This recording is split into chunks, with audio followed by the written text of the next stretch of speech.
Пријавувањето на учениците за прием во ученичките домови во наредната учебна година трае до 15 јули.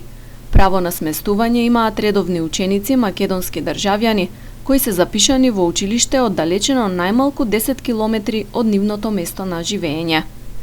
Според конкурсот, интернатот Бранко Станоевиќ во Гостивар има капацитет да прими 300 средношколци, кои што се распоредуваат во посебни делови за машки и женски.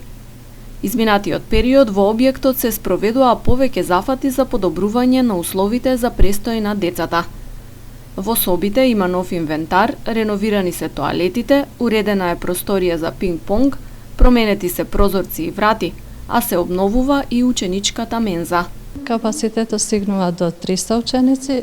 Конкурсот е објавен и на веб страната на Министерството за образование и наука, а додека има уписи во школите, значи во нашите простори можат да дојдат да вршат упис, се надеваме на зголемување на бројот и да почнеме со физичко, да имаме да се полни како што треба. Ковид пандемијата наметна посебни протоколи во работата на интернатите.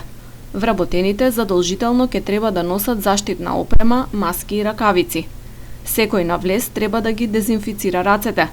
2 пати во денот треба да се спроведува чистење и дезинфекција на заедничките простории, како ходници, читална, менза и слично.